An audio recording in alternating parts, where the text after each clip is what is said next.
Hello everyone, welcome to JEE पे Jeet series at Learno Hub. मैं हूं अद्रिज और मेरे साथ आप पढ़ोगे physics for JEE only at learnohub.com, जहां पे आपको मिलते हैं फिजिक्स, केमिस्ट्री, मैथमेटिक्स, बायोलॉजी के सारे लेक्चर्स, सारे वीडियोस बिल्कुल फ्री।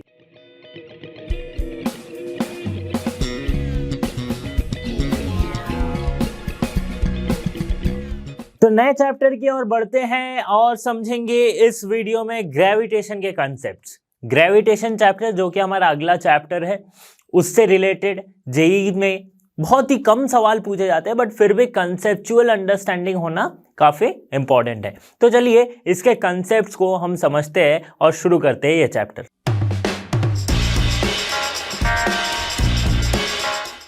तो ग्रेविटेशन चैप्टर, ग्रेविटेशन की शुरुआत होने से पहले हमें केपलर्स के कुछ प्लैनेटरी मोशन के लॉस को जानना पड़ता है।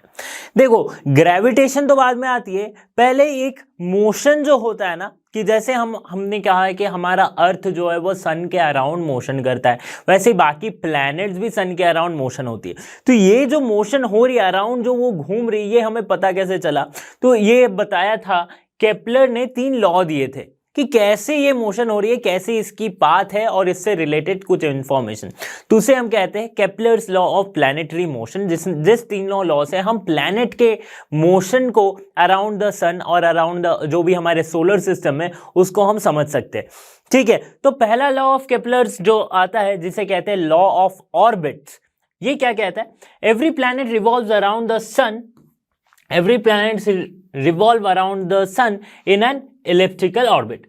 The sun is situated at one of its foci of the ellipse. अच्छा, अब इलिप्स क्या होती है? देखो, मैथ्स में अगर पढ़ा होगा, मैथ्स में हम पढ़ते हैं ना कि ये एक इलिप्स होती है, कुछ इस शेप का होता है, लाइक ओवल शेप्ड। ये तो अंडा बन गया, देखो अच्छे से बताता हूं। So this is an ellipse. ठीक है, अब ये तो सर्कल से कैसे अलग है? देखो, सर्कल क्या है? जिसमें एक सेंटर है और एक रेडियस है। रेडियस मतलब हर एक पॉइंट से उसकी डिस्टेंस सेम है, लेकिन एलिप्स में ऐसा कोई सेंटर नहीं है। तो ऐसे 2 फोकस है, एक फोकस यहां पे, एक फोकस यहां पे। ठीक है, और यहां से इसकी डिस्टेंस ऐसे ली जाती है। तो ये एक एलिप्स है, जिसके इसको कहते हैं सेमी मेजर एक्सिस और इसे कहते हैं सेमी माइनर एक्सिस। ठीक है, semi major axis and semi minor axis. अब बात करते हैं फोकस के बारे में। बात हो जाए तो 2 फोकस है, तो उसे हम प्लूरल में फोकाई कहते हैं। ठीक है, समझ में आ गया इलिप्स क्या होता है। केपलर का पहला लॉ क्या कहता है कि एवरी प्लैनेट, जितने भी प्लैनेट्स है हमारे सोलर सिस्टम में, वो क्या है? सन के अराउंड रोटेट कर रही है, मेंटेनिंग एन इलिप्टिकल ऑर्बिट। ठीक है, जिसमें से क्या कहा जा रहा है कि सन जो है वो किसी एक फोकाई पे है, मतलब वो जो एलिप्स है उसके किसी एक फोकस पे। सपोज ये अगर सन है और ये है सारे प्लैनेट्स जो एक इलिप्टिकल पाथ, एक इलिप्टिकल ऑर्बिट को मेंटेन करके चल रहे हैं। ठीक है, जिसमें से सन क्या है? सन किसी एक फोकस पे, अगर देखो ये मैं बाहर वाले रेड वाले प्लैनेट का अगर कंसीडर करूं तो इसका फोकस 2 हो सकता है, एक यहां पे, एक यहां पे। ठीक है, 2 फोकस हो सकता है, राइट? तो सन किसी एक फोकाई में है और उसके अराउंड एक इलिप्टिकल पार्ट मेंटेन करके ये मोशन हो रहा है। So this is the first law of Kepler's. ठीक है, फर्स्ट लॉ ऑफ केपलर्स। तो कुछ इस तरह से भी हम समझ सकते हैं, semi major axis and semi minor axis. ठीक है, तो जो सन जिस फोकस के पास में है, उसके पास वाले डिस्टेंस को हम कहते हैं क्या? पेरीहिलियन। ठीक है, क्या कहते हैं? P।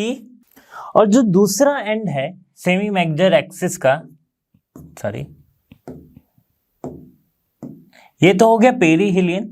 जो इस एंड से, मतलब जो जिस फोकाई पे सन है उसके जो क्लोजेस्ट जो एंड है उसे हम कहते हैं perihelion, and this is called the aphelion. और पेरीहिलियन से एपीहिलियन की डिस्टेंस जो है that is the major axis. ठीक है, सो अगर इसको मैं ओरिजिन मानता हूं, ये A, so P O equals to O A, ये क्या है? Semi major axis.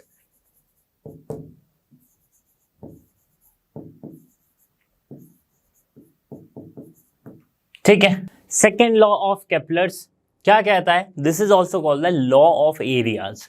ये क्या कहता है, देखो बहुत इंटरेस्टिंग सा है, the line joining the planet and the sun sweeps out equal area in equal time. ठीक है, that is the areal velocity of planet around the sun is constant. तो ये जो लॉ है ये एंगुलर मोमेंटम के कंजर्वेशन पे based है। ठीक है, अब मैं बताता हूं, देखो इसको थोड़ा विजुअलाइज करने की कोशिश करते हैं। ठीक है, तो ये अगर सपोज करते ये सन है हमारा एस, ठीक है, ये है सन और इसके अराउंड कोई एक प्लैनेट मूव कर रही है। ठीक है, अब इसके कहने का मतलब, केपलर्स का लॉ का ये मतलब है कि जो प्लैनेट से जो सन की डिस्टेंस है वो अगर सपोज करते इस पॉइंट से इस पॉइंट को आने में उसने लगाया t second, t equals to 1 second में कंसिडर करता हूं, सपोज करते 1 सेकेंड में ये इस यहां से यहां तक पहुंच पाई है। ठीक है, अगर कहीं पे भी सेम टाइम ये लगाती है कि सपोज ये वाली डिस्टेंस जो है इसको भी कवर करने में ये 1 सेकेंड लगा रही है, तो इन दोनों का जो एरिया होगा वो सेम होगा। ये कौन कहता है, ये कहता है केपलर्स सेकेंड लॉ। ठीक है, अगर सिमिलरली हम कह रहे हैं कि अगर यहां से यहां तक आने में भी ये 1 सेकेंड लगाती है तो भी इसका एरिया इन दोनों के बराबर हो जाएगा। ठीक है, this is the second law of Kepler's planetary motion. ठीक है, इसको थोड़ा अच्छे से समझते हैं। तो जैसे कि यहां पे हमारे पास है, यहां पे हम 2 पॉइंट कंसीडर करते हैं, suppose P1 P2 and P3 P4। ठीक है, सो P1 P2 P3 P4, यहां पे हमने कंसीडर क्या किया है कि टाइम इंटरवल जो है वो सेम है। टाइम इंटरवल सेम है मतलब इन दोनों की ये है S और इन दोनों की क्या है, एरिया सेम हो जाएगी। ठीक है, तो that means area of S P1 P2 S P1 P2 equals to area of S P3 P4। ठीक है, लेकिन अगर ध्यान से देखो तो SP1 जो है, जो ये डिस्टेंस है, और SP3 या SP4 जो ये डिस्टेंस है, ये क्या है, ये अलग अलग है। मतलब SP1 is greater than SP3। ठीक है, SP1 is greater than SP3। और एक क्या देख सकते हैं हम कि ये जो आर्क है P1 P2 वाली जो आर्क है वो छोटी है, किससे, P3 P4 से। P1 P2 मतलब ये जो आर्क है that is smaller than P3 P4। ठीक है, अगर हमें अगर वेलोसिटी निकालनी हो तो क्या करेंगे, this arc length divided by जितना टाइम लगाया, तो टाइम तो दोनों में सेम लगी है, राइट। तो that means P1 P2 by T equals to, तो P1 P2 by T is not equal to, it is less than P3 P4 by T। ठीक है, इतना हमें समझ में आ रहा है। तो ये वाली कौन सी है, P1 P2 बाई T, ये क्या बताता है, ये बताता है वेलोसिटी और speed at this and, that is P1 पे जब था उसकी वेलोसिटी क्या है। ठीक है, this is distance by time, ये तो वेलोसिटी आएगा। VA मतलब एपिहीलियन एंड में, तो इसे हम कंसीडर करते हैं लीनियर वेलोसिटी की डायरेक्शन इस तरफ है। इस तरफ आते ही P के तरफ आते ही इसकी लीनियर वेलोसिटी इस पॉइंट पे क्या होती है, दैट इज VP। ठीक है, VP दैट इज पेरिहीलियन के एंड में। ठीक है, तो VA is less then VP। ठीक है, इससे और एक चीज क्या हमें समझ में आती है कि जब प्लैनेट सन के पास होता है तो उसकी वेलोसिटी बढ़ जाती है, राइट, उसकी वेलोसिटी बढ़ जाती है, लेकिन जब सन से दूर होता है तो वेलोसिटी उसकी कम रहती है। यही तो आया हमारे से कि एपिहीलियन एंड में जो वेलोसिटी है that is less than the perihelion end, मतलब ये सेम वेलोसिटी से नहीं मूव कर रही है, फिर सेम स्पीड से नहीं मूव कर रही है, इसकी वेलोसिटी या स्पीड जो है वो सन के पोजीशन के अकॉर्डिंग चेंज होती रहती है, ठीक है। लेकिन हम according to the conservation of momentum हम क्या लिख सकते हैं, mvr, ये जो है ये कांस्टेंट हो रहा है, दैट इज mvr, मतलब जो एंगुलर मोमेंटम जो है वो कांस्टेंट हो रहा है। तो मतलब एपीहीलियन एंड में जो एंगुलर मोमेंटम होगा, पेरीहीलियन एंड में भी सेम एंगुलर मोमेंटम होगा। That means m vp rp, rp अब क्या है देखो, rp है ये डिस्टेंस, ठीक है। इसको मैं दूसरे कलर से बना देता हूं, ठीक है। ये डिस्टेंस है rp और ये डिस्टेंस है ra, ठीक है। mv rp vp rp equals to m va ra, ठीक है। तो यहां से हमें मिल जाएगा vp by rp equals to ra by, sorry vp by vp r p, ये क्या हो जाएगा vp by va, va and this is rp। ये एक रिलेशन हमें मिल गया। देखो तो इस लॉ से हम क्या प्रूव कर सके या क्या समझ सके कि देखो एंगुलर मोमेंटम का कंजर्वेशन तो होगा ही, ठीक है। और साथ ही साथ हम क्या देख रहे हैं कि एपीहीलियन एंड में, मतलब सन से जैसे ही दूर में है प्लैनेट तो उसकी वेलोसिटी कम है, जैसे ही पास में आती है तो वेलोसिटी उसकी बढ़ जाती है, ठीक है। अब थर्ड लॉ की तरफ बढ़ते हैं, केप्लर्स थर्ड लॉ, जिसे कि कहा जाता है लॉ ऑफ पीरियड्स। अच्छा, ये क्या कहता है, the square of time period of revolution of planet around the sun is directly proportional to the cube of semi-major axis of its elliptical orbit, ठीक है। Semi major axis of its elliptical orbit. देखो यहां पे क्या कह रहा है कि जो टाइम लग रही है ना, तो उस टाइम का जो स्क्वायर है वो किसके प्रोपोर्शनल होगा, सेमी मेजर एक्सिस के क्यूब के प्रोपोर्शनल होगा, ठीक है। इसको हम सॉल्व कैसे कर सकते हैं, इसको हम डिराइव कैसे कर सकते हैं, तो इस डेरिवेशन के लिए हमें यूज करना पड़ेगा क्या, दो कंडीशन। एक तो हमें यूज करना पड़ेगा लॉ ऑफ ग्रेविटेशन का, ग्रेविटेशनल लॉ, दैट इज दो अगर मासेज है, अगर यहाँ पे कोई प्लैनेट है तो इन दोनों के बीच का ग्रेविटेशन फोर्स जो होगा that is gmm by are square, that is capital M, जो भी M है, एक है मास ऑफ सन, एक है मास ऑफ जो भी ये प्लैनेट रहेगा, ठीक है, by are square.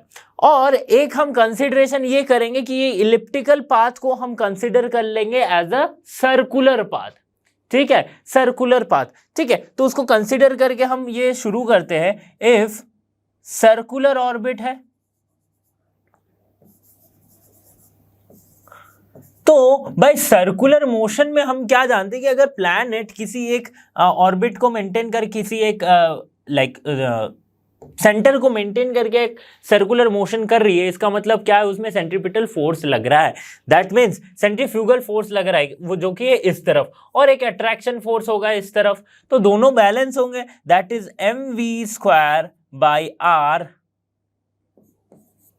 Equals to gmm by r, ठीक है, gmm by r square, sorry. तो ये क्या होगा, ये r क्या है, ये r है इन दोनों के बीच का डिस्टेंस, ठीक है। अभी हम इसे डिस्टेंस ले रहे हैं, बाद में इसे हम जब फॉर इलिप्टिकल ऑर्बिट के लिए कंसीडर करेंगे तो ये जो r रेडियस है इसको हम as a semi major axis से रिप्लेस कर देंगे, ठीक है। तो कंफ्यूज नहीं होना है कि इलिप्टिकल पाथ के लिए हम सर्कुलर मोशन क्यों कर रहे हैं। देखो पहले हम सर्कुलर मोशन में इसे देख रहे हैं कि कंसीडरिंग कि ये जो सन है वो सेंटर पे है, या फिर कोई भी जो भी ये प्लैनेट है वो इससे डिस्टेंस r पे है और एक सर्कुलर पाथ हो रहा है, ठीक है। फिर बाद में क्या करेंगे, हम इस रेडियस को सेमी मेजर एक्सिस से रिप्लेस कर देंगे, दोनों के केस में रिजल्ट ऑलमोस्ट सेम ही आएगा, ठीक है। तो अब देखते हैं, बात करते हैं mv square by r equals to gmm by r square, ठीक है। अब यहां से हमें क्या पता चलता है, m will cancel out, so we will get, और r will cancel, so v square equals to gm by r। अच्छा ये v क्या है, v स्क्वायर, v क्या है, वेलोसिटी क्या होगी, तो वेलोसिटी हम निकाल सकते हैं बाय दिस डिस्टेंस, एक बार में कितना मूव कर रही है, तो एक circular path that is 2 pi r, right.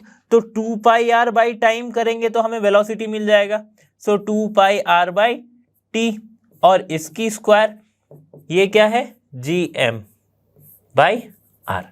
ठीक है, सो यहां से हमें क्या मिलेगा 4 pi R square by T square equals to gm by R. So simply we can write 4 pi square by gm R cube equals to T square. तो यहां से हमें मिल गया T square is proportional to R cube. ठीक है, T square is proportional to R cube.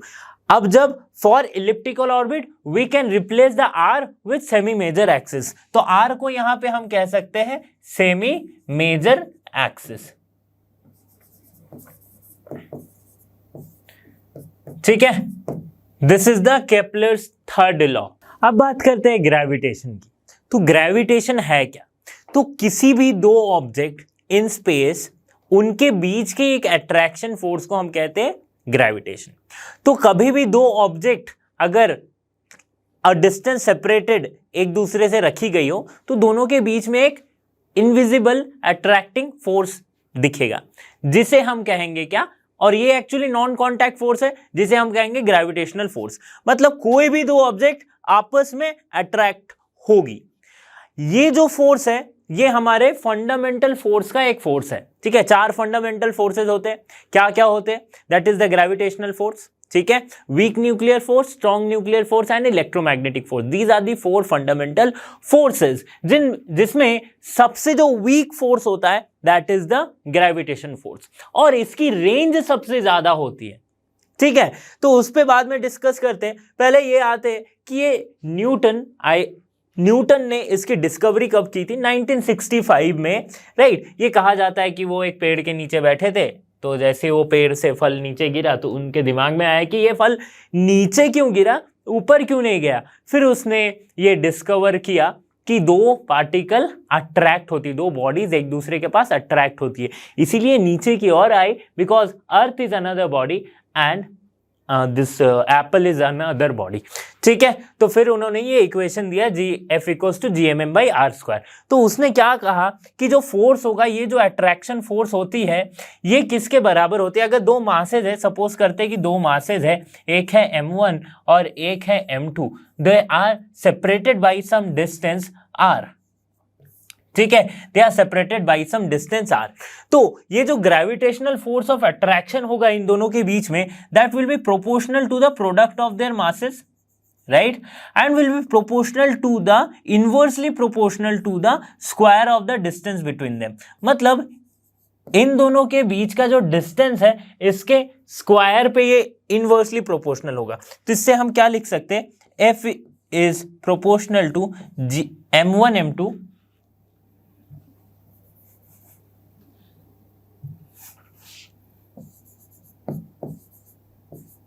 By are square. ठीक है, F is proportional to m1 m2 by are square. तो इस प्रोपोर्शनलिटी को हटाने के लिए हम लिखते हैं कांस्टेंट, तो equals to g m1 m2 by are square, right. और ये हमारा कहलाता है क्या? ग्रेविटेशनल फोर्स, और gravitational force of attraction between two object. ठीक है, जहां पे g जो है, जो कैपिटल G है, इसे हम कहते हैं यूनिवर्सल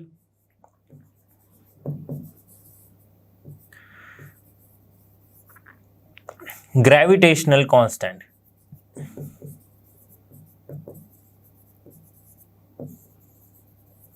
ठीक है, इसकी वैल्यू क्या होती है?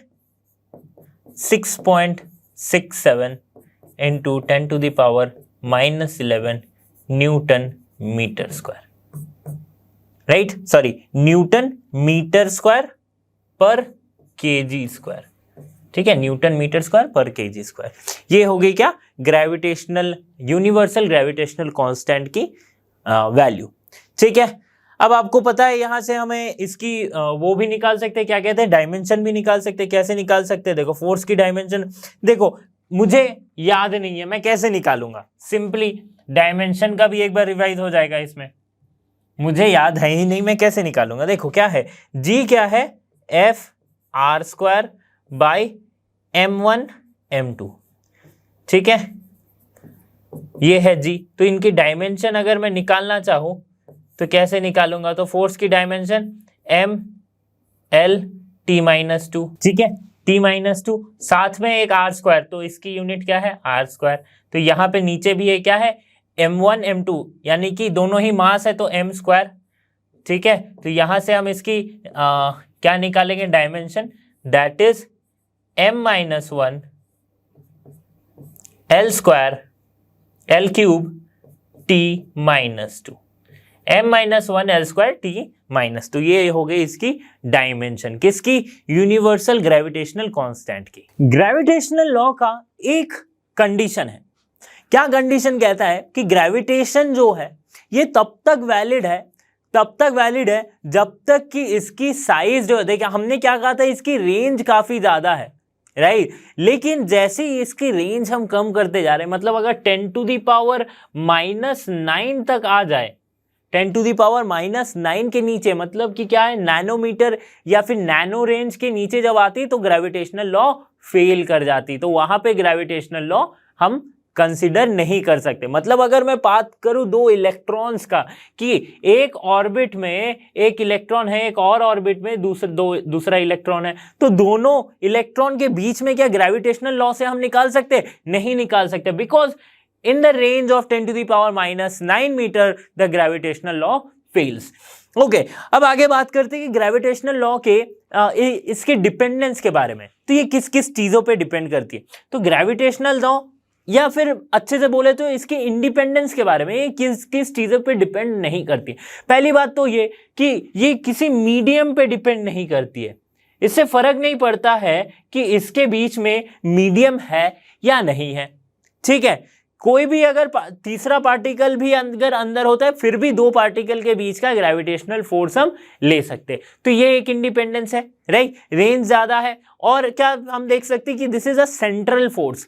सेंट्रल फोर्स मतलब क्या है कि ये जो लाइन, ये किसके अलोंग, इसकी ये जो फोर्स है ग्रेविटेशनल फोर्स, इसकी डायरेक्शन क्या है, तो इसकी डायरेक्शन है कि जो लाइन ज्वाइनिंग द सेंटर, मतलब इसके अलोंग इसकी डायरेक्शन होगी, ठीक है, समझ में आ गई। तो ये था कुछ इंपॉर्टेंट चीज अबाउट द ग्रेविटेशन। अब बात करते हैं vector form of Newton's law of gravitation. देखो वेक्टर फॉर्म कैसे देखेंगे, फोर्स है तो वेक्टर फॉर्म हम निकाल सकते हैं। देखो दो पार्टिकल मैं सपोज करता हूं, यहाँ पे दो पार्टिकल है, यहाँ पे क्या है, दो पार्टिकल है। अब इन दोनों के बीच का ग्रेविटेशनल फोर्स हमें निकालना है, तो पहले तो इसकी पोजीशन जो है वो है r1, इसकी पोजीशन वेक्टर को हम मानते हैं r2, ठीक है। तो ये पोजीशन वेक्टर अगर हम निकाले तो दिस इज पार्टिकल 1 p1, और इसे हम पार्टिकल 1 नाम देते हैं p2। इसकी मास है सपोज m1, इसकी मास है suppose m2।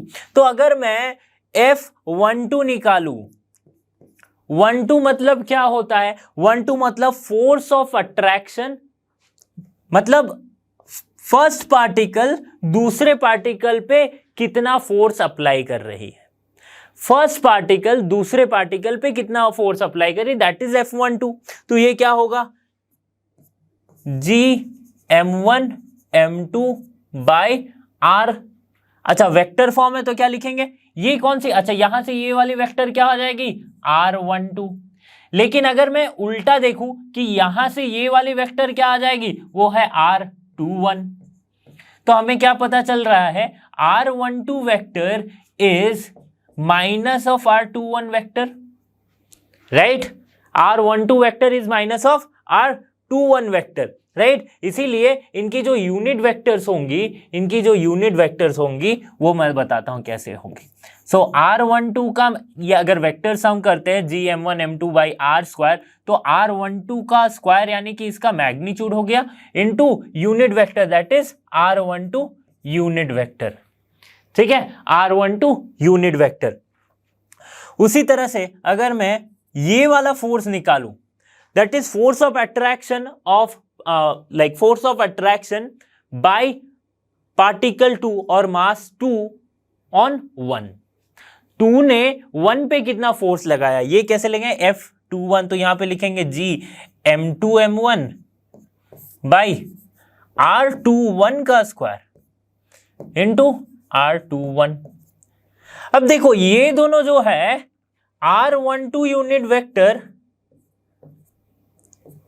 Is negative of R21, ये हम लिख सकते हैं, राइट। तो ये हम लिख सकते हैं, तो इसके जगह पे मैं R12 लिख सकता हूं, राइट। और चूंकि और दोनों की मैग्नीट्यूड क्या है, दोनों की मैग्नीट्यूड है सेम, दोनों की जो मैग्नीट्यूड है वो क्या है, सेम है, राइट। क्योंकि ये तो इतना ही है, मैग्नीट्यूड तो इतना ही होगा, भले डायरेक्शन बदल रहा है वेक्टर का, ठीक है। सो ये हम अगर R2 को चेंज करें, R21 को चेंज करें, तो मैं कैसे लिख सकता हूं, G M2 M1 by R21 R12, ठीक है। एक माइनस सामने लगा दिया, तो यहां से हमें क्या पता चलता है कि F12 equals to minus of F21 या F21 is equals to minus of F12, ये हमें पता चल रहा है। अब अगर बात करते हैं इसके फोर्स से, जो ये हमारे पास आया, ये क्या दर्शाता है, ये सिमिलर है थर्ड लॉ ऑफ मोशन से, ठीक है। थर्ड लॉ ऑफ मोशन के सिमिलर है कि every action has an equal and opposite reaction, मतलब दो मासेस अगर है, दोनों के बीच का जो ग्रेविटेशनल फोर्स होगा, ये जितना फोर्स इस पे अप्लाई करेगा उसका ही अपोजिट, यानी कि उतनी ही मैग्नीट्यूड का फोर्स ये भी अप्लाई कर रहा होगा, राइट। ये भी अप्लाई कर रहा हो, तो दो masses equal and opposite force apply करते हैं टू ईच अदर, ठीक है। यहां से हमारा प्रूव होता है क्या, third law of motion, principle of superposition of gravitational forces. तो सपोज करते हैं कि यहां पे मासेस है M1 M2 M3 and M4, ठीक है। ये हमने मासेस लगा रखे। अब इनके बीच का जो फोर्स होगा, एक कोई नेट फोर्स तो निकलेगा कि ग्रेविटेशनल फोर्स, या फिर जो अलग अलग डायरेक्शन में जो फोर्सेस लग रहे हैं उनका कोई एक नेट तो रिजल्टेंट तो निकलेगा। उसे हम निकालेंगे कैसे, सुपरपोजिशन ऑफ ग्रेविटेशनल फोर्सेस। तो सुपरपोजिशन मतलब ही क्या होता है कि जब दो या दो से ज्यादा वेक्टर्स कोइंसाइड करते हैं, तो जो हम उसका रिजल्टेंट एक निकालते हैं, दैट इज द सुपरपोजिशन हम कहते हैं। वो कोइंसाइड करना, इस फेनोमेना को ही सुपरपोजिशन कहते हैं, ठीक है। तो अभी बात करते हैं, फोर्स अगर लग रही है, इसको हम माने कि कोई एक पार्टिकल है, यहाँ पे M1, यहाँ पे M2, यहाँ पे M3, यहाँ पे M4। ग्रेविटेशनल फोर्स जो कि इंडिपेंडेंट ऑफ मीडियम है, उसे फर्क नहीं पड़ता कि बीच में कितने सारे पार्टिकल्स है, वो सबके साथ अट्रैक्ट हो सकता है, मतलब अट्रैक्शन उसका सबके साथ रहेगा। तो यहां पे भले M2 के साथ भी M1 का अट्रैक्शन होगा, M3 के साथ भी होगा, M4 के साथ भी होगा। तो इन सब का मिला के हम टोटल फोर्स कैसे लिखेंगे, तो पहले कंसीडर करते हैं कि F12 that is force of attraction of 1 on 2, ठीक है। तो ये क्या हो जाएगा, G M1 M2 by R12 का स्क्वायर, R12 यूनिट वेक्टर, ठीक है। इस तरह से तो हम लिखते हैं वेक्टर नोटेशन में, यूनिट वेक्टर की इसी तरह से लिखते हैं। अब देखो क्या है, F13 ये क्या है, G M1 M3 R13 का square, R13 unit vector. F14 M1 M4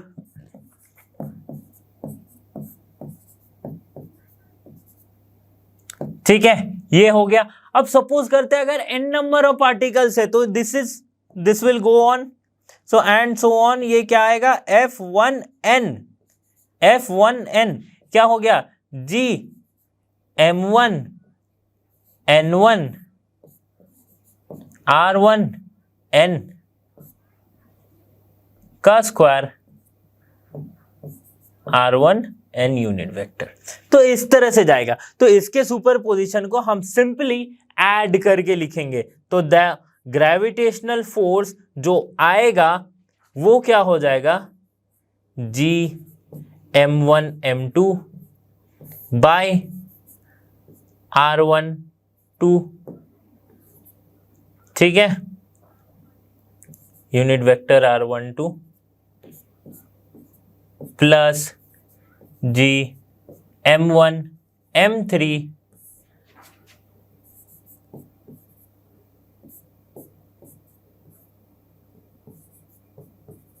and so on हम लिखते जाएंगे। ठीक है, समझ में आ गई बात। वैसे ही अगर मैं m के लिए निकालो, ये क्या निकला हमारा F1 निकलेगा। ठीक है, वैसे अगर 2 के लिए निकालूं तो 2 के लिए देखो कुछ सिमिलर आएगा। देखो कैसे कि m1 m2 तो एक बार हमने निकाल लिया है, तो m2 m1 जब आएगा तो भी सिमिलर आएगा, m2 m3 m2 m2 m4 आएगा। इसी तरह से m3 के लिए निकालेंगे तो m3 m1 m3 m2 ये 2 बार इंक्लूडेड हो गया, तो सिंपली क्या निकालेंगे m3 m4। ठीक है, इस तरह से हम निकाल सकते हैं टोटल फोर्स को। ठीक है, टोटल फोर्स को हम निकाल सकते हैं, ग्रेविटेशनल फोर्स को। अगला टॉपिक जो हमारा है वो क्या है, ग्रेविटी। अब ग्रेविटेशन तो हम पढ़ ही रहे हैं, अब ये ग्रेविटी क्या अलग चीज है, ग्रेविटेशन और ग्रेविटी में क्या अंतर है। देखो ग्रेविटेशनल फोर्स हम क्या जानते हैं कि 2 मासेस है, कहीं पे भी चाहे रखी हो, दोनों के बीच में एक अट्रैक्शन फोर्स होगा because of their masses, that is the gravitational force. But gravity वो चीज है जो सिर्फ अर्थ के रेस्पेक्ट में हम कंसिडर करते हैं कि ग्रेविटी मतलब जो अर्थ की ग्रेविटेशनल फोर्स है उसे हम कहेंगे क्या, ग्रेविटी। मतलब अर्थ कितने फोर्स से अपने आसपास की चीजों को अपनी तरफ अट्रैक्ट कर रही है, दैट इज द ग्रेविटी। ठीक है, अच्छा फोर्स है तो उसमें एक्सेलरेशन जरूर होगा, राइट। फोर्स है तो एक्सेलरेशन जरूर होगा, तो इसी ग्रेविटी के वजह से जो एक्सेलरेशन होती है उसे हम कहते हैं क्या, acceleration due to gravity. The force of gravity acting on a body having unit mass placed on or near the earth surface of earth is known as the acceleration due to gravity। ठीक है, समझ में आ रही है बात कि gravity और gravitation में क्या अंतर है। ठीक है, अच्छा इसको अगर हम सॉल्व करें कि ग्रेविटी को कैसे लिखेंगे, पहले तो देख लो कि अगर अर्थ के आसपास कोई एक मास है दैट इज स्मॉल m, तो हम कैसे लिख सकते हैं उसको, हम फोर्स उसके हमें पता है that is capital G, this is mass of earth, this is the mass of that particle, कोई भी बॉडी हो, by are square, right, distance between them. और ये फोर्स क्या है, that is mass into acceleration. ये हमने न्यूटन्स लॉज ऑफ मोशन में पढ़ा है कि फोर्स क्या है, मास इनटू एक्सेलरेशन। यहाँ पे एक्सेलरेशन क्या है, एक्सेलरेशन ड्यू टू ग्रेविटी, जिससे डिनोट करते हैं स्मॉल g से। तो इसकी अगर मैं वैल्यू निकालूं gmm बाई आर स्क्वायर, तो ये क्या हो जाएगी, मास मास विल कैंसिल आउट, ये सीधी आ जाएगी क्या, gm बाई आर स्क्वायर। ठीक है, अगर मैं इसकी वैल्यूज पुट करूं, right, 6.67 into 10 to the power minus 11 G की value, mass of earth put करूं, रेडियस ऑफ अर्थ पुट करूं, ये जो कि किलोमीटर्स में, फिर मीटर में चेंज करूं, तो मुझे जो एक्सेलरेशन ड्यू टू ग्रेविटी की वैल्यू आएगी जी की, वो आएगी 9.8 मीटर पर सेकेंड स्क्वायर, जिसे हम मानते हैं क्या, constant near the surface of the अर्थ। ठीक है, कांस्टेंट क्यों मान रहे हैं, देखो पहली बात तो ये g डिपेंड किस पे कर रही है, ये universal gravitational constant capital G पे कर रही है, जो कि यूनिवर्सल कांस्टेंट है, ये चेंज नहीं होगी। मास m पे, मास ऑफ अर्थ कांस्टेंट हम मानते हैं। रेडियस किसकी, ये एक्चुअली डिस्टेंस मतलब क्या है, देखो अगर अर्थ का ये सरफेस है, अर्थ है ये, अर्थ को अगर हम एक स्फेरिकल मानते हैं तो अर्थ की रेडियस क्या है, r, तो इसके आसपास कोई एक ऑब्जेक्ट होगा तो उसे हम कंसीडर करेंगे r रेडियस पे ही है। ठीक है, r रेडियस पे है क्योंकि एक नेग्लिजिबल चेंज आएगा, राइट, तो इसीलिए इसको भी हम कांस्टेंट मान लेते हैं, रेडियस ऑफ द अर्थ को, राइट। तो इस वजह से क्या होती है, जो एक्सेलरेशन ड्यू टू ग्रेविटी की वैल्यू है g, वो हो जाती है 9.8 metre per second square, that is constant. तो बहुत सारे प्रॉब्लम सॉल्विंग के केस में हम g की वैल्यूज को क्या करते हैं, 9.8 की जगह कभी कभी 10 मीटर पर सेकेंड स्क्वायर लिख देते हैं। क्यों, क्योंकि for ease in our calculation, right, 10 से मल्टीप्लाई करेंगे तो ज्यादा ईजी होगा। ठीक है, तो यहां से हमें क्या समझ में मिलता है, समझने को मिलता है कि चाहे कोई भी ऑब्जेक्ट हो, राइट, विदाउट सिर्फ अगर ग्रेविटेशनल या फिर सिर्फ ग्रेविटी के इन्फ्लुएंस में अगर वो ऊपर से नीचे आ रही है, या सिर्फ ग्रेविटी के इन्फ्लुएंस में वो अगर गिर रही है, तो उसकी एक्सेलरेशन कितनी होगी, 9.8 मीटर पर सेकेंड स्क्वायर। ठीक है, तो देखो उसी तरह से जैसे कि, ठीक है, अगर फ्री फॉल हो रहा है, जैसे ये इस लड़की का देखो, राइट, इसने बंजी जंप किया, जस्ट अ फ्री फॉल हुआ, तो ये कितने एक्सेलरेशन से नीचे जाएगी, obviously 9.8 metre per second square से, right, 9.8 metre per second square से। ठीक है, ये कब होगा, जब एक्सटर्नल फोर्स कुछ अप्लाई नहीं किया गया हो। अगर मैं दोबारा से एक्सटर्नल फोर्स अप्लाई करूं तो वो फोर्स का जो एक्सेलरेशन होगा plus acceleration due to gravity का, तो इनका मिला के एक रिलेटिव एक्सेलरेशन आएगा, जैसे हमने लिफ्ट के केस में क्वेश्चन सॉल्व किए थे उसमें। ठीक है, अच्छा अब बात आती है कि मैं बार बार जो कह रहा हूं near the earth surface, near the surface, ये क्यों कह रहा हूं, नियर द सरफेस क्यों कह रहा हूं? ठीक है, क्या acceleration due to gravity vary करती है? जी हाँ, acceleration due to gravity vary करती है, बट वो डिपेंड करता है कि उसकी लेंथ कितनी है या फिर उसका डिस्टेंस कितना है। देखो इससे ये वाली जो इक्वेशन है gm/r², इससे हमें इतना समझ में आ रहा है कि ये दोनों ऊपर के दोनों टर्म्स तो कांस्टेंट है, बट ये r जो है ये एक्चुअल में क्या है, ये दोनों मासेस के बीच का डिस्टेंस है। ठीक है, अगर मास रहे, ये है हमारा अर्थ और यहां पे कोई एक मास है, ठीक है, तो इसका जो अर्थ से यहां तक का डिस्टेंस है ये क्या है, ये सरफेस तक का रेडियस आर है। तो रेडियस आर प्लस सपोज करते 1 किलोमीटर ऊपर पे हमने कोई एक मास रखी, तो 1 किलोमीटर अगर नीचे बढ़ेगा उसके स्क्वायर में, तो ऑब्वियसली जो पूरे टर्म में चेंज आएगा वो बहुत ही नेग्लिजिबल आएगा, तो हम उसे कंसीडर नहीं करते, हम इसीलिए इस रेडियस ऑफ अर्थ को डिस्टेंस को रेडियस ऑफ अर्थ मान लेते हैं। ठीक है, बट अगर डिस्टेंस बहुत ज्यादा हुआ, राइट, कुछ इस तरह से हुआ, मतलब इसके आर कितनी है 6400 किलोमीटर, यही तो है radius of earth, right. 6400 kilometre की जगह मान लो कि 2000 मीटर पे 2000 किलोमीटर पे कोई मास है, राइट। अब क्या होगा, ये कंपैरेटिवली कंपेरेबल है, राइट, ये दोनों लेंथ कंपेरेबल है, तो अब एक्सेलरेशन ड्यू टू ग्रेविटी कुछ तो चेंज आएगी, राइट। इसीलिए मैं कह रहा हूं कि acceleration due to gravity constant है, कब, अर्थ की सरफेस के आसपास, ठीक है। बट अगर बहुत ज्यादा डिस्टेंस हुआ दोनों मासेस के बीच का, then obviously acceleration due to gravity will vary, और वो वैरी कैसे करती है, किस किस रेस्पेक्ट में करती है, क्या क्या फैक्टर है, वो सब हम आगे पढ़ेंगे। पहले तो एक फैक्टर तो आपको समझ में आ रहा होगा, हाइट, एक फैक्टर है डेप्थ, एक फैक्टर क्या है, एक्सियल रोटेशन। एक्सियल रोटेशन मतलब ऑब्वियसली हमारा अर्थ क्या है, रोटेट कर रहा है, ठीक है, विद सम एंगुलर वेलोसिटी हमारा अर्थ जो है वो रोटेट कर रहा है, तो उस रोटेशन के वजह से भी अर्थ के gravitational acceleration due to gravity पे कुछ चेंज आ रही है, वो कैसे, उसको समझेंगे। और किस पे डिपेंड कर रहा है, शेप पे भी डिपेंड करता है एक्सेलरेशन ड्यू टू ग्रेविटी, कैसे, ये सब मैं आगे बताने वाला हूं। तो variation of acceleration due to gravity, ठीक है, वेरिएशन या किसके साथ, पहला हम देख रहे हैं height above the surface of the अर्थ। अगर हाइट इंक्रीज होती है, कंपेरेबल हाइट, ऐसा नहीं कि 1-2 किलोमीटर बढ़ गया या 500 मीटर बढ़ गया, तो उसमें तो नेग्लिजिबल चेंज ही आएगा, बट अगर हाइट कुछ कंपेरेबल है रेडियस ऑफ अर्थ के साथ, तो क्या चेंजेस आएगी। पहले तो देखो, अगर मैं कंसीडर करूं, राइट, ये है, ये है रेडियस ऑफ अर्थ, ठीक है, और इसके सरफेस से कुछ h हाइट के ऊपर रखी गई है कोई मास, ठीक है, तो रेडियस ऑफ अर्थ और ये हाइट, तो दोनों मासेस के बीच का डिस्टेंस क्या होगा, r प्लस h। तो इस केस में हम एक्सेलरेशन ड्यू टू ग्रेविटी को कैसे लिख सकते हैं, gm/r², यानी कि r प्लस h की स्क्वायर, ठीक है, r प्लस h की स्क्वायर, ठीक है, ये हम समझ गए। अब अगर मैं बात करूं, एक मैं r अगर कॉमन ले लेता हूं, दैट इज gm/r, तो यहां पे क्या आएगा, दिस इज r, कॉमन लेता हूं तो यहां पे क्या आएगा, 1 प्लस h/r का स्क्वायर, ठीक है। तो gm/r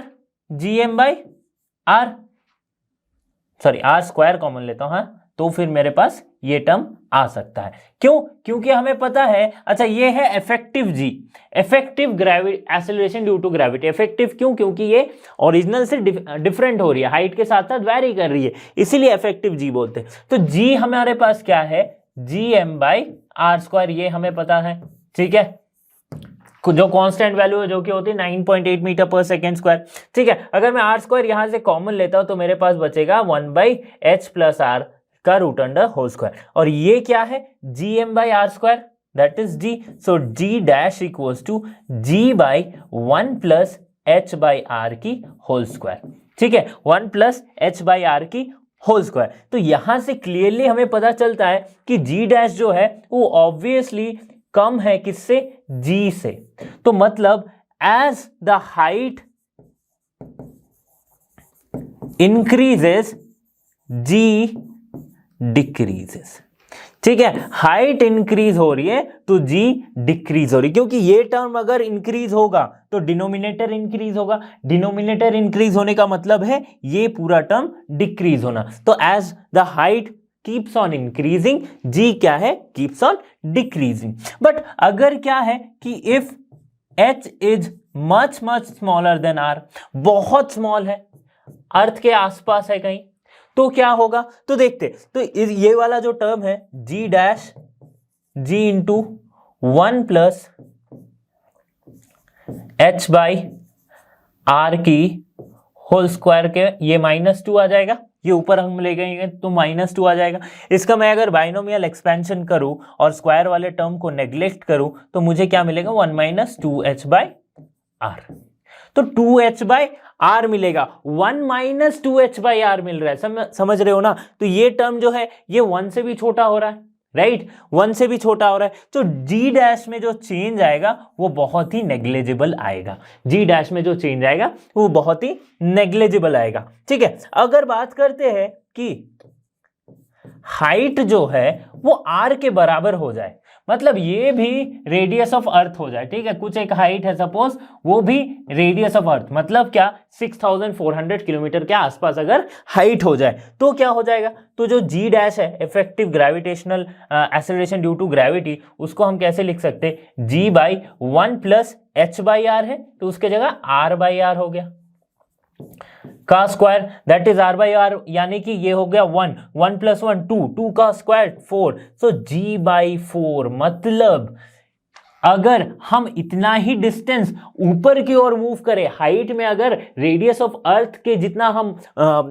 अगर यहां पे कोई मास रखे तो एक्सीलरेशन ड्यू टू ग्रेविटी 1/4 हो जाएगी, 1/4 यानी कि 1/4 of 9.8 metre per second square.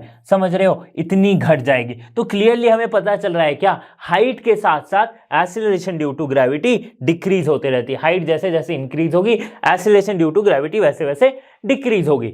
ठीक है, वैसे ही अगर बात करें कि अगर हाइट ऊपर जाने के बजाय अगर नीचे जाते, मतलब हम जमीन के अंदर जाते, ठीक है, जमीन के अंदर जाते, मतलब अब जो डिस्टेंस है उसको थोड़ा और घटाते, अब क्या होगा देखते हैं उसको।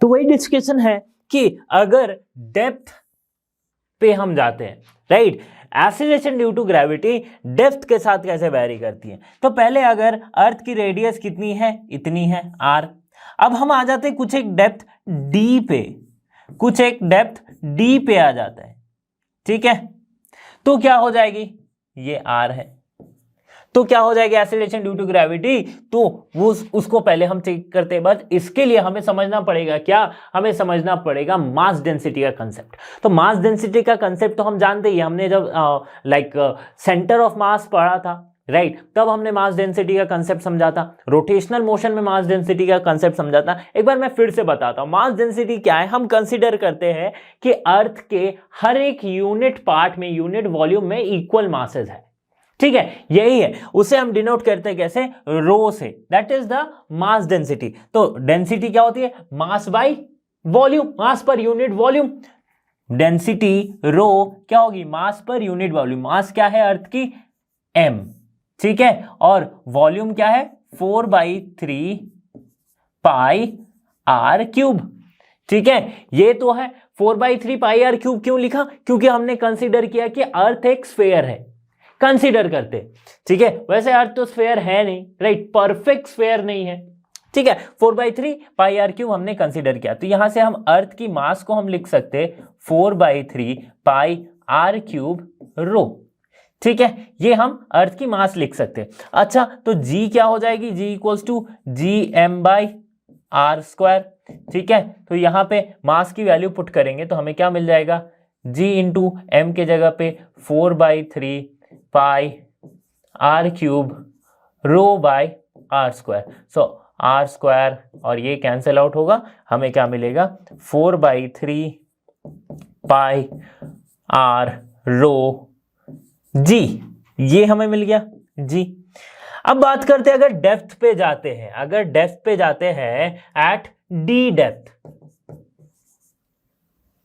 डी डेप्थ, तो क्या हो रहा है, ये तो हमने सरफेस का हमने निकाला, सरफेस पे इतनी हो सकती है, ठीक है। यहां पे क्या कंसेप्ट यूज किया, मास पर यूनिट वॉल्यूम का कंसेप्ट यूज किया, ठीक है, मतलब कि डेंसिटी का कंसेप्ट यूज किया, मास डेंसिटी का। अब देखो आगे बढ़ते हैं, अगर इफेक्टिव जी, यहां पे क्या हो जाएगा जी, इस पॉइंट पे अर्थ कितना बचा, यहां तक हम घुस गए तो इस पॉइंट पे अर्थ कितना बचा, इतना बचा है, राइट, अर्थ कितना बचा, इतना बचा। अब इसकी रेडियस क्या है, ये डी है, ये पूरा आर है, तो this is R minus D, this is R minus D, तो जी क्या हो जाएगा, G into M dash, M dash हो जाएगा, क्योंकि अब मास जो कंसीडर करेंगे वो तो इतने पार्ट का मास कंसीडर करेंगे, राइट, इतने पार्ट का मास कंसीडर करेंगे, एम डैश, और ये क्या आ जाएगा बाई आर माइनस डी का स्क्वायर, ठीक है। अब एम डैश क्या हो जाएगा, अगर एम की तरह एम डैश को भी लिखूं तो एम डैश क्या हो सकता है, 4/3 पाई आर की जगह R minus D cube into G, into rho, not G,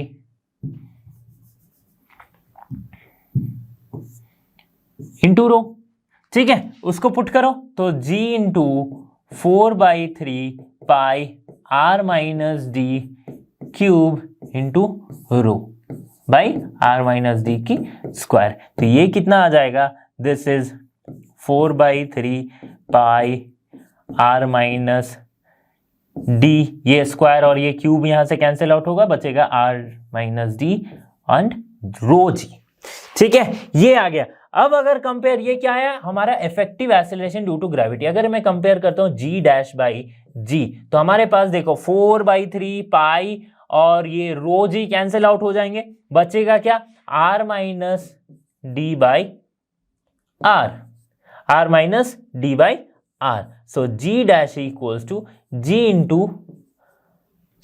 into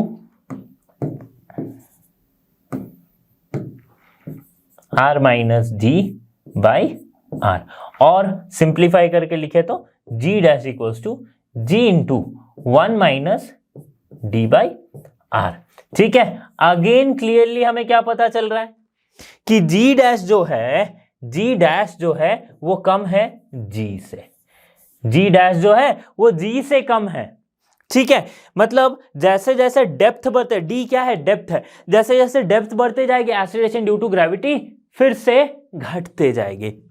क्या होगा कि अगर हम सेंटर ऑफ द अर्थ पे पहुंच जाए, मतलब d इक्वल्स टू हो जाए r, d इक्वल्स टू हो जाए r, तो यहां पे जो d के जगह पे r है, ठीक है, एट सेंटर में यहां पे लिखता हूं एट, या फिर इधर भी लिख सकते हैं, ठीक है, इस तरफ लिखते हैं, चलो एट सेंटर, यहां पे क्या हो जा रहा है, d इक्वल्स टू हो जा रहा है r, तो जो इफेक्टिव g है that is g into 1 minus D by r के जगह पे हम r बाई आर लिखेंगे, तो ये क्या हो जाएगा 1 माइनस 1 दैट इज 0, मतलब क्या हो रहा है कि effective gravity acceleration due to gravity, right, जो कि सरफेस पे हम लिखते थे 9.8 मीटर पर सेकेंड स्क्वायर, जैसे जैसे सेंटर पे आएंगे उसे हम लिखेंगे क्या, 0, वो हो जाएगी क्या 0, ठीक है। ऑब्वियसली समझ में आ रहा है क्यों हो रहा है ये, क्योंकि ये डेप्थ के साथ साथ एक्सीलरेशन ड्यू टू ग्रेविटी घटते जा रही है, ठीक है। इससे एक और कंसेप्ट, सेंटर ऑफ मास वाला कंसेप्ट हमारे दिमाग में क्लियर होता है कि अगर यहां पे इसके पॉइंट पे बिल्कुल सेंटर पे, बिल्कुल अर्थ के सेंटर पे, ठीक है, अगर एक्सीलरेशन ड्यू टू ग्रेविटी 0 हो रही है तो मतलब हम अर्थ का सारा मास एक पॉइंट पे कंसीडर कर सकते हैं, इस पॉइंट पे कंसीडर कर सकते हैं अर्थ का सारा मास, ठीक है। तो इससे सेंटर ऑफ मास का भी कंसेप्ट एक क्लियर आउट हो जाता है। अब आते हैं अर्थ के शेप पे, भला अर्थ का shape acceleration due to gravity को कैसे चेंज कर सकता है। देखते हैं, the earth is not a perfect sphere, earth एक परफेक्ट स्फीयर हम कंसीडर करते हैं, बट एक्चुअल में वो एक परफेक्ट स्फीयर है नहीं। वो क्या है, हम बचपन से पढ़ते आ रहे हैं कि अर्थ की is a geoid shape, right, ये हम बचपन से पढ़ते आ रहे हैं। मतलब क्या, अर्थ का जो पोल्स है वो क्या है, फ्लैट है, और जो उसके इक्वेटोरियल वाले रीजन्स है वो थोड़े से बड़े हैं। मतलब अगर मैं रियल अर्थ का शेप बनाऊं तो वो कुछ इस तरह से बनेगा, है ना, राइट, कुछ इस तरह से बनेगा। मतलब इक्वेटर के तरफ इसकी जो रेडियस है, जो अभी तक हम सरफेस स्फीयर मानते आ रहे थे, जिसे हम कह रहे थे ये है अर्थ की रेडियस, वो इक्वेटोरियल रीजन में, मतलब जो ये साइड वाले रीजन से, इसे हम कहते हैं क्या, इक्वेटोरियल रीजन। क्यों? क्योंकि बीच में से एक इक्वेटर क्रॉस करती है, राइट, तो इसे कहा जाता है इक्वेटोरियल रीजन। तो इक्वेटोरियल रीजन में जो आर है वो ज्यादा है, वो क्या है, वो ज्यादा है। कितना ज्यादा है? तो about 21 kilometres it is greater, दोनों तरफ से, ठीक है, 21 किलोमीटर ये ज्यादा है, ठीक है। तो समझ लो 21 किलोमीटर ज्यादा होने का मतलब क्या है कि हमें क्या पता था कि ये हाइट के साथ साथ डिक्रीज होती है। मतलब यहां पे जो एक्सेलरेशन ड्यू टू ग्रेविटी होगी that is g pole, poles मतलब पोलर रीजन में, यहां पे हम कंसीडर करेंगे जी इक्वेटोरियल रीजन में, यहां के रेडियस को हम कंसीडर करेंगे आर इक्वेटोरियल, यहां के रेडियस को हम कंसीडर करेंगे आर पोलर, ठीक है। अब देखो जो जी पोल्स में हम क्या लिखते थे, g m by are square ये लिखते थे, और जी इक्वेटोरियल में हम क्या लिखेंगे, g m by r equatorial square. और हमें क्या पता चला कि आर इक्वेटोरियल जो है वो किससे बड़ा है, आर पोलर से, राइट, अबाउट 21 किलोमीटर से ये ज्यादा है। तो इससे हमें क्या पता चल रहा है कि G at equatorial end is less than G at polar ends, ठीक है, क्योंकि डिनोमिनेटर बड़ा, मतलब ये वाला टर्म छोटा, मैथमेटिक्स, ठीक है। तो देखो इसीलिए क्या होती है, जब भी किसी ऑब्जेक्ट का हम वेट कैलकुलेट करते हैं इक्वेटर के आसपास, तो उसकी वेट क्या है, धीरे धीरे बढ़ते जाती है जब हम पोल्स में कैलकुलेट करते हैं। मतलब जैसे जैसे इक्वेटर से ऊपर की तरफ हम मूव करते तो इसकी वेट जो है वो बढ़ते जाएगी, ठीक है। तो इसका मतलब क्या हो सकता है कि अगर पोल्स के पास, अगर नॉर्वे के साइड में या फिर रशिया के जस्ट ऊपर में कोई आदमी की वजन अगर 40 kg है, तो ऑब्वियसली थोड़ा सा कम दिखाएगा जब वो आके साउथ ईस्ट एशिया में अगर अपना वजन चेक करेगा तो, ठीक है। तो ऐसा हो सकता है उसे लगेगा कि शायद मैं इतने दूर से चल के आया इसलिए मेरी वजन घट गई, बट ऐसा नहीं है, because of g only it is varying, ठीक है। तो देखो अच्छा, ये जो वैरी है ये कितना वैरी होता है, बहुत ज्यादा वैरी होता है क्या? 40 kg का अगर आदमी है, अगर वो आके श्रीलंका में अपना वेट चेक करवाए तो वो क्या 20 kg हो जाएगा? नहीं, it is only 0.02, this is the change, 0.02 metre per second square का चेंज आता है, 0.02 मीटर स्क्वायर पर सेकेंड का चेंज आता है। समझ में आ रही है बात? कहां पे? इक्वेटर और पोल्स के बीच में इतना ही चेंज आता है, समझ में आ रहा है? अब अगर मैं चेंज इन कैलकुलेट करूं तो मुझे क्या करना पड़ेगा, दैट इज डेल्टा जी, वो मुझे क्या करना पड़ेगा, जी पोलर माइनस जी इक्वेटर हमें करना पड़ेगा, ठीक है। समझ में आ गई बात कि कैसे शेप के साथ, शेप के वजह से भी acceleration due to gravity vary कर सकती है। बात आती है अब axial rotation of the earth की। तो हमारा अर्थ तो स्टिल है नहीं, वो रोटेट कर रहा है, राइट। तो सपोज करते हैं कि हमारा अर्थ अगर रोटेट कर रहा हो with some angular velocity omega, तो अगर इसके किसी एक सरफेस पे कोई पार्टिकल रखी of mass m, small m, ठीक है, तो अगर रेस्ट पे है, ठीक है, तो ये क्या महसूस करेगा, अपना जी जो है वो सेंटर ऑफ द अर्थ की तरफ, राइट। हमेशा अर्थ की जो ग्रेविटेशनल फोर्स है या फिर जो ग्रेविटी है वो किस तरफ डायरेक्टेड है, towards the centre of the अर्थ, ठीक है, towards the centre of the अर्थ, ठीक है। तो देखो अब क्या है कि भले ये रेस्ट पे है, इसकी एक्सीलरेशन ड्यू टू ग्रेविटी इस तरफ लग रही है, लेकिन अर्थ तो मूव कर रहा है। अर्थ मूव अगर कर रहा हो तो इस पार्टिकल में भी एक सेंट्रीफ्यूगल फोर्स आएगा, because it is also moving in a circular motion. तो सेंट्रीफ्यूगल फोर्स आएगा कुछ इस तरफ, that is m r omega square. क्या आ जाएगा? M r omega square. तो इसका जो इफेक्टिव जी होगा, इफेक्टिव जी यानी कि acceleration due to gravity because of the rotation, वो इन दोनों का रिजल्टेंट आना चाहिए, इन दोनों का रिजल्टेंट आना चाहिए, राइट, जो कि ट्रूली स्ट्रेट लाइन नहीं होगा। स्ट्रेट लाइन मतलब सेंटर ऑफ द अर्थ की तरफ ट्रूली नहीं है, राइट, थोड़ा सा हटके है, राइट। तो इसमें भी जी कैसे वैरी करता है वो देखते हैं हम। तो क्या है एक्चुअल में, क्या हो रहा है, वेक्टर सम हो रहा है, बस इस तरफ लग रही है एम आर ओमेगा स्क्वायर, इस तरफ लग रहा है इसका वेट एम जी, राइट। तो दोनों फोर्सेस इस तरफ, तो इसका एक जो इफेक्टिव जी होगा वो किसी इसी तरफ निकलेगा, राइट, इस तरफ निकलेगा। और ये एंगल कौन सा है, इस एंगल को हम कंसीडर करते हैं फाई एंगल। फाई एंगल यानी कि फाई लैटिट्यूड में है, फाई लैटिट्यूड में है। तो जब जी डैश को निकाला गया, जी डैश को अगर मैं कैलकुलेट करके यहां से निकालूं तो वो मिलेगा क्या, G minus are omega square cos square phi, G minus are omega square cos square phi, ठीक है। तो ये डिपेंड कर रही किस पे, फाई लैटिट्यूड पे, ठीक है। तो इसका डेरिवेशन मैंने किया नहीं है, राइट, सिंपल सा डेरिवेशन है, कुछ भी वेक्टर हमें निकालनी है, वैसे डेरिवेशन इंपॉर्टेंट है नहीं जेई के लिए, बट यहां पे मैं बताता हूं। देखो G minus are omega square phi, तो डिपेंड किस पे कर रहा है, ऑब्वियसली यहां पे भी हम क्या देख सकते हैं कि जी डैश जो है वो जी से कम है, और ये जी डैश किस पे डिपेंड कर रहा है, रेडियस, जिसको अगर हम कांस्टेंट मानते तो ओमेगा पे डिपेंड कर रहा है, और लैटिट्यूड पे डिपेंड कर रहा है, दैट इज फाई एंगल पे। मतलब तो यहां अगर पोल्स के केस में देखें तो एट पोल्स अगर मैं बात करूं, एट पोल्स जो पोलर रीजन है, नॉर्थ पोल या साउथ पोल, तो नॉर्थ पोल इस जगह पे देखते हैं, पोलर रीजन में फाई जो है वो क्या हो जाएगा 90 डिग्री, ये जो एंगल बनी है क्या हो जाएगी 90 डिग्री, फाई 90 यानी कि कॉस फाई कितना हो जाएगा, cos phi हो जाएगा 0। So acceleration due to gravity that is g dash which will be equal to g dash equals to g, मतलब ये पूरा टर्म 0 हो रहा है तो g dash equals to g हो जाएगा, ठीक है। अब अगर बात करते हैं at equator, so cos phi कितना हो जा रहा है, यहाँ पे phi अगर हो रहा है कितना 0 डिग्री, phi हो जा रही कितनी 0 डिग्री, तो phi 0 यानी कि cos phi equals to 1, so g will be g dash equals to g minus r omega square, ठीक है, r omega square, g minus r omega square।